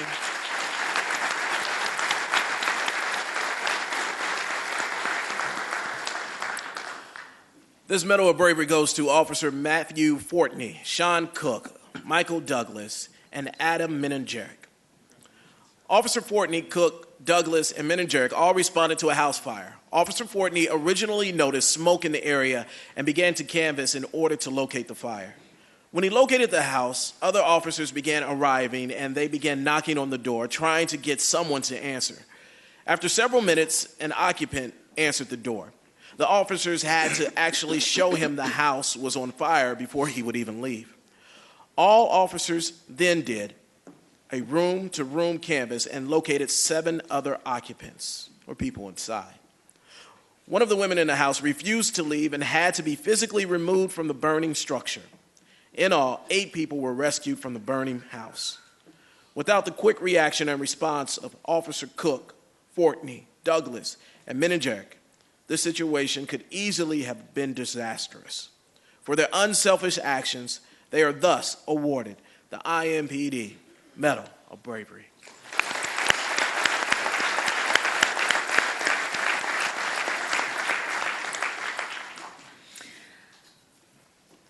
Officers Alfredo Gomez and Christopher Morgan. On April 6, 2015, Officers Gomez and Morgan responded to a run of a possibly suicidal person standing on the railroad tracks with a rope around his neck. The caller stated the man was going to jump off the bridge and that the man was armed with a knife. As the first officer on the scene, Officer Gomez saw that the man did have a knife and a rope indeed was around his neck, and the opposite end of the rope was attached to the overpass handrail. Officer Gomez initiated attempts to engage that person in conversation, but the man stood up as if he were about to jump. Unfazed, Officer Gomez continued his attempts to talk with the man while slowly getting closer to him. On his arrival, Officer Morgan observed Officer Gomez's actions. The two officers used nonverbal communication to direct each other, and both officers continued getting closer to that individual. Officer Gomez was able to ask the man to put the knife away and to provide him with some ID. Surprisingly, the man complied. During this time, Officer Morgan moved into the distracted man, and he and Officer Gomez took advantage of that momentary distraction to grab him, using care not to allow him to grab the knife in his pocket. While faced with serious personal injury, Officer Alfredo Gomez and Officer Christopher Morgan faced an armed and disturbed individual in an uncertain environment and brought it to peaceful resolution. For this, they are awarded the Medal of Bravery. Thank you.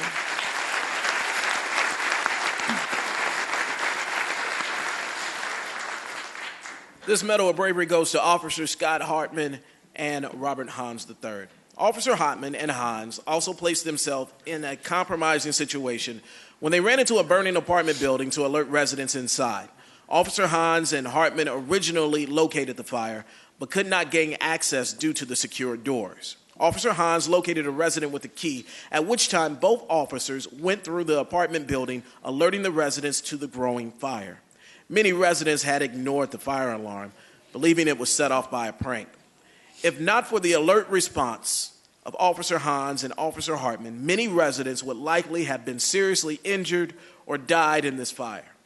We now award them with the IMPD Medal of Bravery for their extraordinary actions in saving numerous lives in an apartment fire. Congratulations.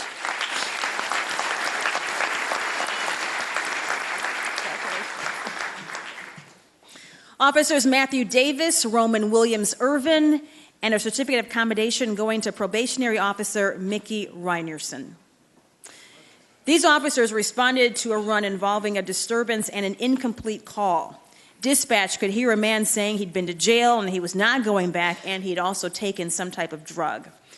On their arrival, there was no answer at the door. However, dispatch still had an open line with a disturbance coming from that specific address. Officer Davis went to the kitchen window. An elderly lady signaled that she was unable to get to the door. Officer Williams Irvin then kicked down the front door. He heard a loud crash and screaming inside the house. Without knowledge of the suspects, possible weapons, the officers made their way into that front door. The officers found 3 people tangled up on the kitchen floor. Officers later learned the 3 individuals were the suspect and his 2 elderly parents. The suspect had a knife to his mother's throat. The suspect's father was struggling, trying to prevent the suspect from hurting his mother. That suspect was ordered to drop the knife. He did not. With limited options, Officers Williams, Irvin, and Davis discharged their service weapons, hitting the suspect. Officer Reinerson immediately began providing first aid to the elderly victims. Unfortunately, that suspect did die from his injuries. But because of the heroic and quick actions taken by these officers, lives were saved that day, and we are pleased to award them with this Medal of Bravery and Certificate of Commendation. Thank you.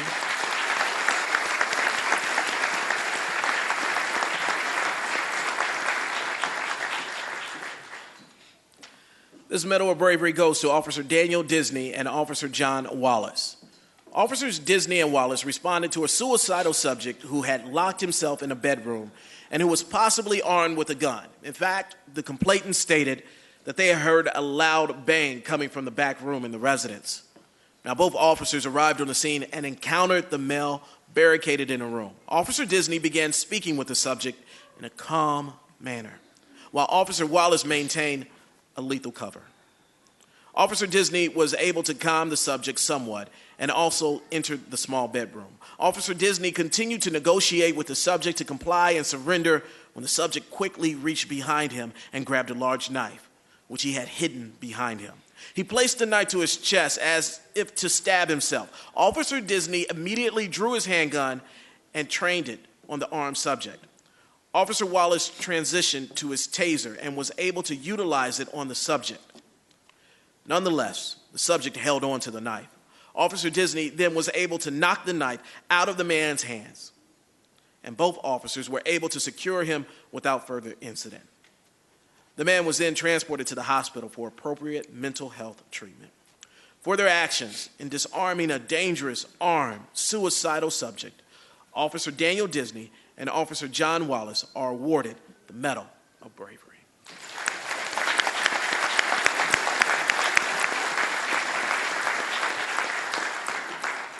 Our next medal goes to Officer Ronald Clayton. Officer Ronald Clayton and other officers responded to a burglary in progress. When they got to the scene, they could hear yelling and screaming from inside that home. They could also hear shots being fired. A man who had been shot in the foot immediately ran out the front door to the officers. Officer Clayton then saw a man standing in the window with a gun in his hand on the second floor. Officer Clayton then fired twice into that upper window at the armed man. And right after, officers were able to get into the house, not break into the house, but break down the door, of course. They already knew the one man had been shot. When they got inside the house, they located a female who had also been both shot and stabbed. Officer Clayton's rounds hit the armed suspect, who was located lying on the floor lying down on the floor on that second floor. He was then apprehended and arrested. Officer Clayton placed himself in the direct line of fire in order to obtain a clear shot on an armed and very dangerous person who had already shot 2 people. For his actions in this incident, he is awarded today the IMPD Medal of Bravery. Thank you.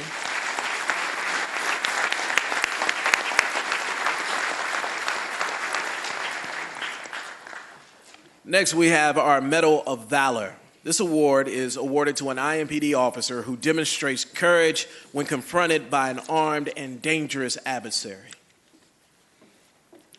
Medal of Valor, Officer Adam Meningeric. Officer Meningeric assisted the Fishers Police Department in the pursuit of a suspected shoplifter. As Fishers Police aborted the pursuit, Officer Meningeric was in position to locate and follow the suspect into the IMPD district. At one point, the suspect crashed his car into a tree. Officer Meningeric was right behind him and saw the suspect then run on foot from the car crash. Officer Meningeric then continued a foot pursuit across the busy highway. And as he did so, he saw the suspect turn and point a silver handgun at him. As the pursuit continued in the neighborhood, Officer Meningeric maintained sight of the suspect. A citizen then stopped Officer Meningeric and inquired if he was all right. The citizen informed Officer Meningeric he witnessed the suspect fire a shot. Officer Meningeric had seen the gun pointed at him, but likely did not hear the shot due to the loud interstate traffic. Without faltering, Officer Meningeric continued pursuing the suspect until he lost sight. He then coordinated a perimeter and responding officers. After the situation was contained, the suspect was located and arrested. Officer Meningeric not only displayed bravery and fortitude in the situation, he exercised great discipline in choosing to not fire at the suspect. His situational awareness allowed him to process all the factors involved, maintain visual on the suspect, coordinate the scene, and focus on the safety of citizens living in the neighborhood. Today, we are proud to present Officer Adam Meningeric with the Medal of Valor. Congratulations.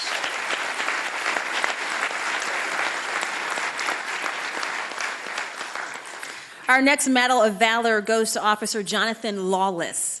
Officer Lawless responded to a domestic disturbance run. He and his partner separated a man and a woman involved in this incident in order to discern what exactly was going on and what happened. Officer Lawless specifically asked the woman if there were any weapons in the house before he went to talk to the man. He approached the man and immediately noted a strong odor of alcohol on his breath. As he started talking to that man, the man went into his waistband and pulled out a pistol. The gun was pointed directly at Officer Lawless, and Officer Lawless noted the man's finger was also on the trigger. Officer Lawless grabbed the gun and tried to get it away from that man, and at that point, a literal life and death struggle ensued. As Officer Lawless tried to get control over the gun, he was able to get the gun away from the man's hand and throw it across the room. The man continued to fight with Officer Lawless, who finally was able to tackle that suspect to the floor and get him handcuffed with the assistance from a second officer there on the scene. Officer Lawless's quick reaction in this situation certainly avoided a shooting based on the actions and behaviors of that man. For Officer Lawless's stellar response in a deadly force encounter, Officer, you are awarded this Medal of Valor. Thank you so much.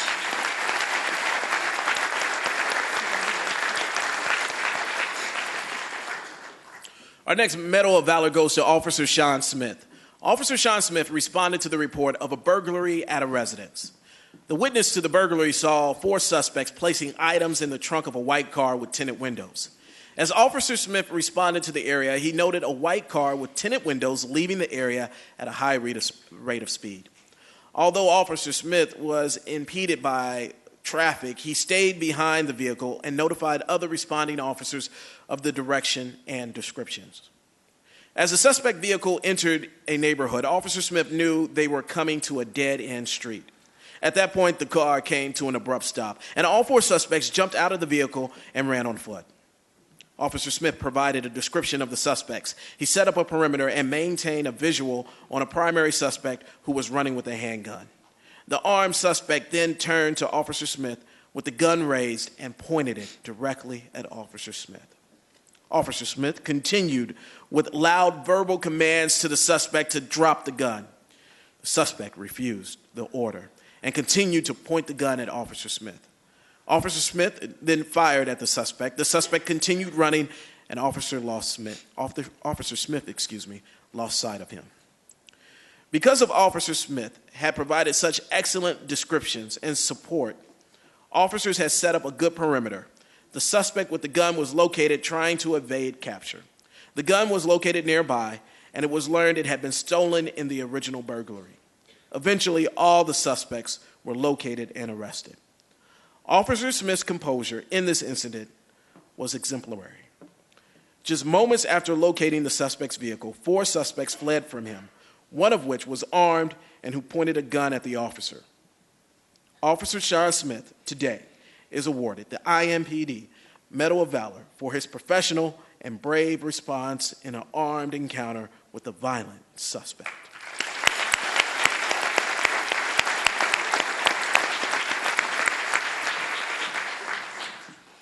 Officer Anthony Carter, Officer Michael Kavanaugh, Officer Marlon Sechrist, and Officer Philip Short. These officers responded to a robbery in progress. They arrived as that robbery was still in progress, and they actually saw 2 masked men inside pointing guns at the employees. The officers took up perimeter locations. They instructed responding officers on their perimeter locations and waited outside the business. They judiciously waited outside for fear of creating a hostage situation if they stormed that store. When the suspects exited, they were commanded numerous times to drop their weapons. Instead, they pointed their weapons at the responding officers. Not a good idea. The officers then fired at the armed robbers, hitting each of them. The officers immediately secured those individuals and began rendering aid. Both suspects did survive their injuries and were arrested on charges of armed robbery associated with felonies as well. Officer Anthony Carter, Officer Michael Kavanaugh, Officer Marlon Sechrist, and Officer Philip Short are awarded this IMPD Medal of Valor for their actions in the apprehension of those 2 armed robbery suspects. Well done, gentlemen.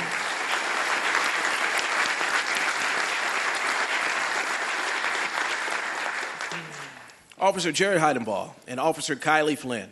Officer Flynn conducted a traffic stop of a person who ultimately fled on foot. Officer Flynn pursued on foot and noticed the suspect he was chasing had a handgun holster on his right side of his waistband. Officer Flynn continued pursuing the suspect and caught up with him in an overgrown and brush area beside a residence. The suspect turned his gun side away from Officer Flynn. Fearing the suspect was about to pull the weapon on him, Officer Flynn then fired once at the suspect.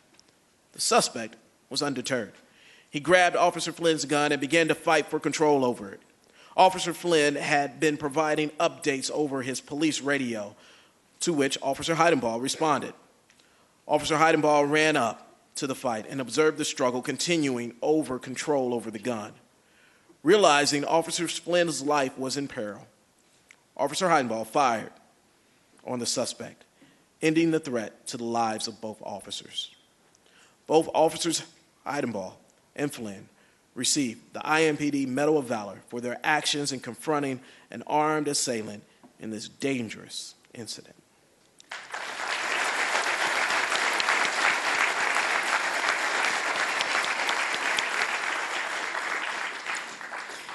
Officer Michael Horn. Officer Michael Horn was patrolling a residential neighborhood when he noticed a car being driven recklessly. Officer Horn was able to initiate a traffic stop, but as Officer Horn approached that car, the vehicle continued moving forward. Officer Horn changed his approach to the opposite side of the vehicle, and as he did that, he noticed the driver reaching to the glove box and then under the seat. When Officer Horn reached the rear of the car, the driver sped off. He immediately ran back to his car and started chasing him. As Officer Horn caught up to the vehicle, he saw the car hit three parked cars and then burst into flames. Officer Horn continued to provide radio updates as to what was going on. Then, as he ran to the burning vehicle, he encountered the driver again with a handgun awaiting his approach. Officer Horn immediately drew his gun and started commanding that driver to drop the weapon. After a few very tense moments, Officer Horn managed to persuade that man to drop the gun. The car was still burning rapidly and filling with smoke. Officer Horn then immediately switched to life-saving mode and got the driver out of the vehicle.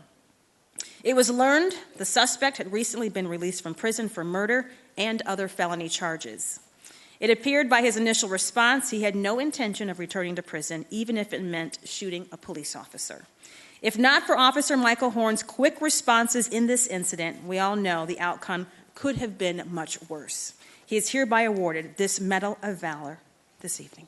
Congratulations. Thank you.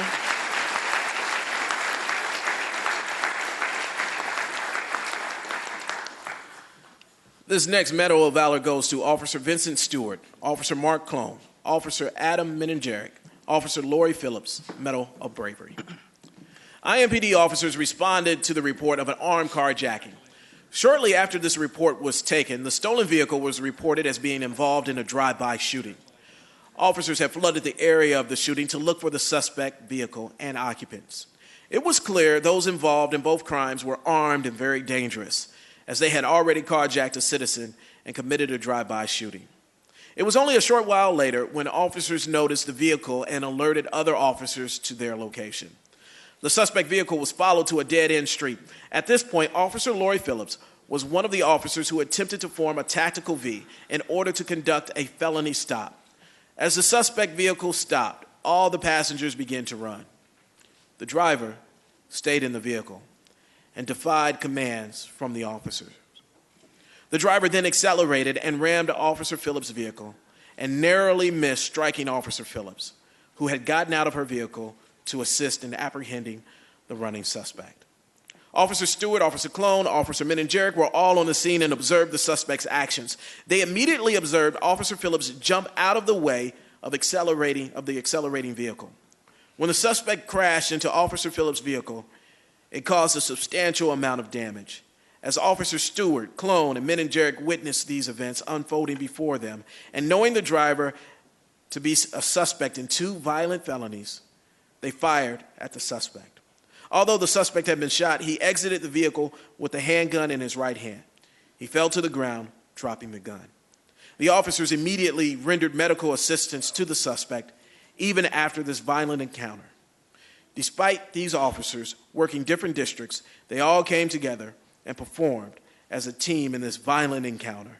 For their effort and performance in this critical situation, Officers Vincent Stewart, Mark Clone, Adam Meningeric are awarded the Medal of Valor. Officer Lori Phillips is hereby awarded the IMPD Medal of Bravery.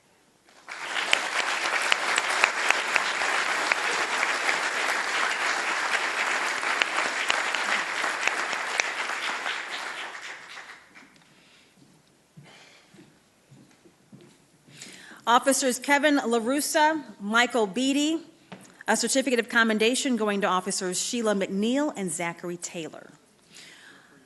Officers LaRussa and Beatty responded to a residential burglary in progress. A witness advised the dispatcher that there were possibly 4 people involved. On arrival, they saw one suspect and one of the residents in the front window of the home. Seeing the officers, the suspect retreated back into the house. Entering the home, the officers discovered that both of the residents had been assaulted, and one was bound with his hands tied behind his back. The residents told officers that the suspects had run out the back door. The officers proceeded to the back door, and when they reached the door, one of the suspects turned and shot at them. Fortunately, neither officer was hit. Officer LaRussa was able to observe 2 of the suspects, and both were armed with handguns. One of the suspects was climbing over the fence, but the other was still in the rear of the yard, trying to make his way to the fence. Seeing that the suspect was armed and in a position to fire on them, Officer LaRussa discharged her service weapon, hitting that suspect in the leg. The suspect immediately surrendered and dropped his weapon. On her arrival, Officer McNeil saw 3 of the suspects fleeing from the rear of the residence and quickly gave their direction of travel. And as a result, K-9 Officer Taylor was able to make an apprehension of one of those suspects. The suspects had forcibly broken into that home. They severely beat the people living there and also pistol whipped them. With their actions in facing, engaging, and apprehending armed and very dangerous suspects who would have fired upon them gladly, we award Officers Kevin LaRussa, Michael Beatty, the Medal of Valor. We are happy to also present Officer Sheila McNeil and K-9 Officer Zachary Taylor with certificates of commendation. Thank you so much. Well done.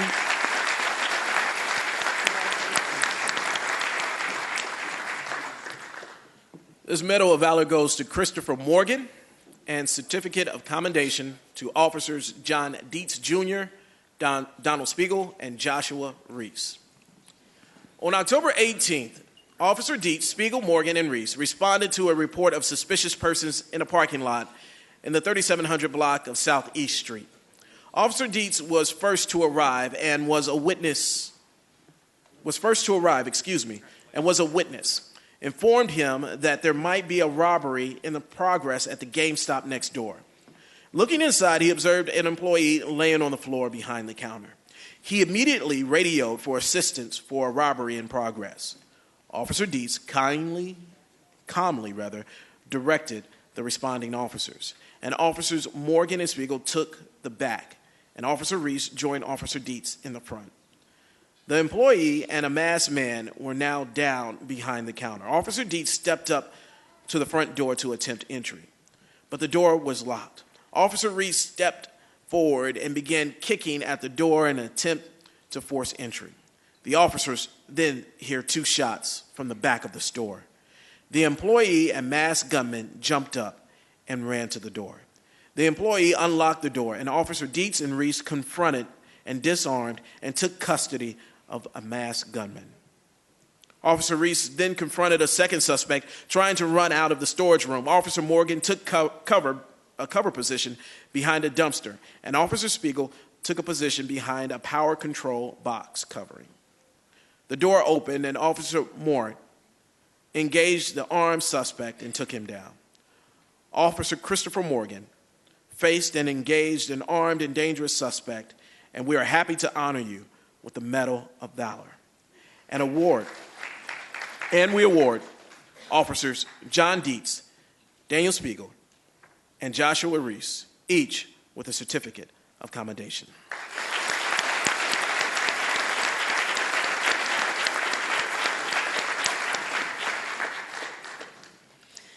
Our final award this afternoon is the Purple Heart. The Purple Heart today goes to Officer Javid Richards. Officer Richard risked his life and personal safety and was involved in an intense firefight. Although injured by the gunman, he did what he had to do, and his quick thinking to return fire to stop the threat posed by that gunman, and it was the only alternative left to him. So today, please join me, and it is our honor to honor Officer Javid Richards with this Purple Heart. Thank you, officer. Job well done.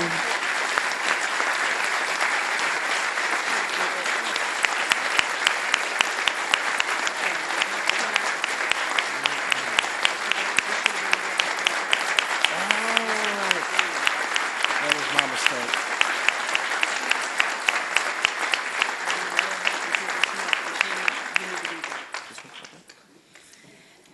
That concludes all of our awards for today. Fanchon, we have one more. Oh, we have one more ad. Okay.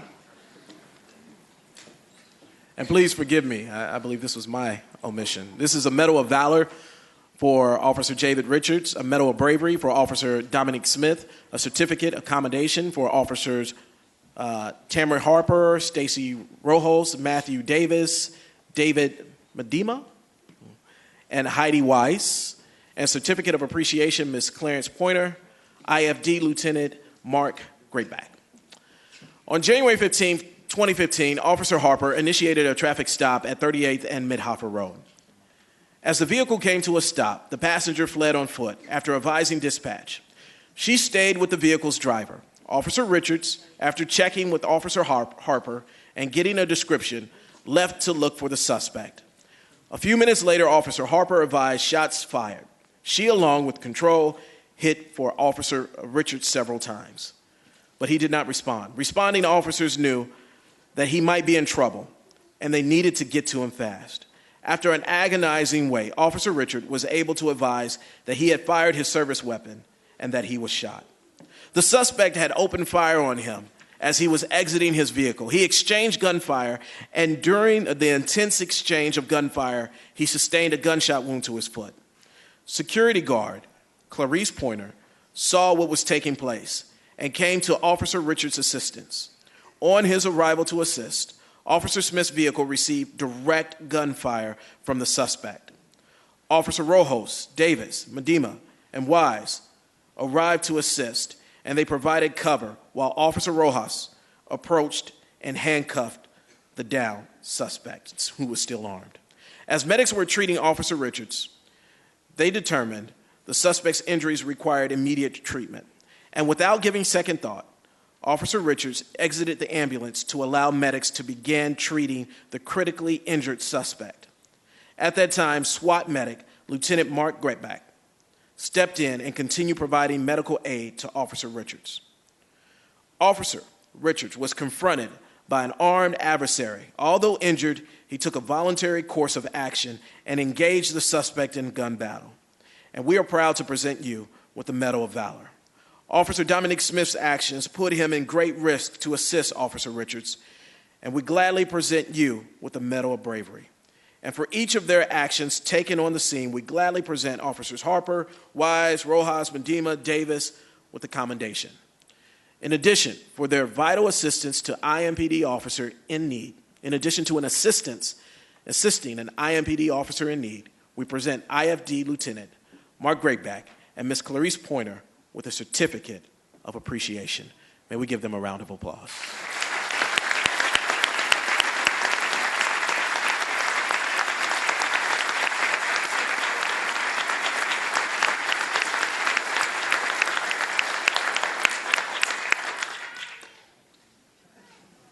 All right, hopefully we have not missed anyone. I just want to say, on behalf of Central Indiana, on behalf of the community, thank you so much for your service, for your bravery, for your willingness to each and every day go out, sacrificing your life, your time, and just your willingness to protect and serve.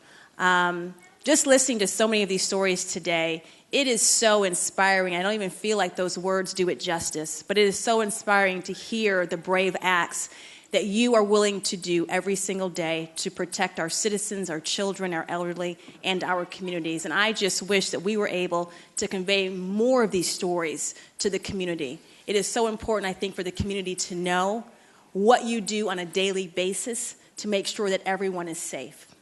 And you don't have to do it, but you do it every day. You get up and you step up and you put yourself in the line of duty. I also want to say thank you to the family members who are here today, because we know that not only are your loved ones sacrificing, but you are sacrificing too. Thank you for allowing us to have your loved ones to protect and serve our community. We will continue to pray for you, and just know that I know I can speak for all of us in the media, we are behind you, we support you, and we thank you from the bottom of our heart. Please remember that, even in total darkness, one match stands out. Even in total darkness, one match stands out. Thank you for being that match.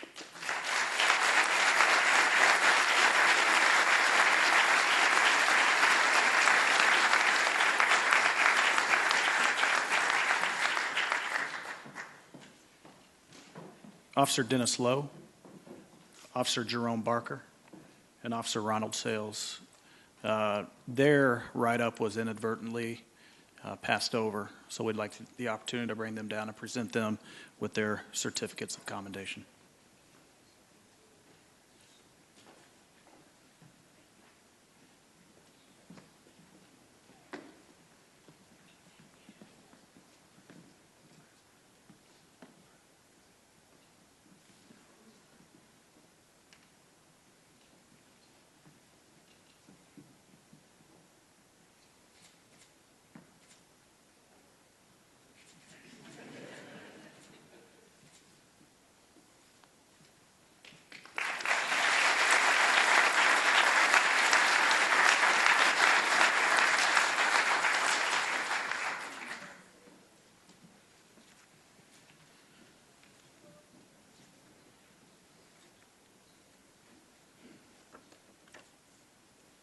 Thank you, everybody.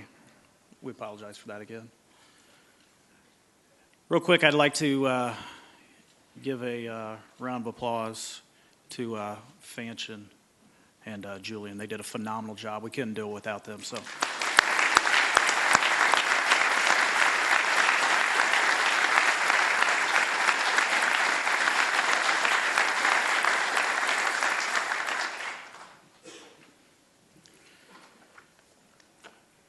As I look out here, I see a couple of guys that are going to have some neck problems tonight. Adam, your neck all right? Chest all right? Commander Bailey, you good to go to work tonight? All right. We are. We're proud of everybody. Just real quick, in closing, it's an honor for me to share the stage with so many heroes out here today. Today's award ceremony only scratches the surface of the untold stories of the courageous and everyday heroic acts of IMPD officers. I would like to personally thank, she's going to kill me, I'm going to hear about this in the office, Miss Donna Forbes for her dedication and tireless work.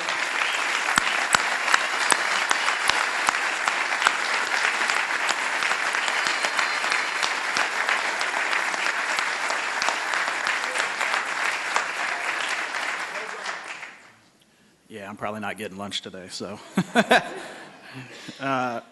Honestly, Don, I'd like to thank you for your tireless work, for coordinating all this. For those of you that don't get to see this every day, it is a monumental task of coordinating all of these awards, so thank you. Lastly, special thank you goes out to the family members gathered here today. We are grateful for your support, your love, and for being behind us every day. So I personally, on behalf of all the officers in IMPD, want to thank our family members out there. So thank you.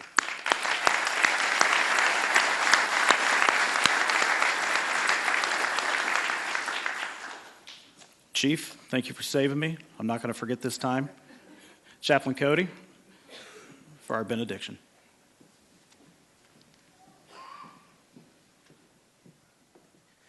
Let us pray. Now unto him that is able to keep you from falling and to present you faultless before his presence with exceeding great joy, to the only wise God, our Savior, be dominion, power, and glory forever. Amen.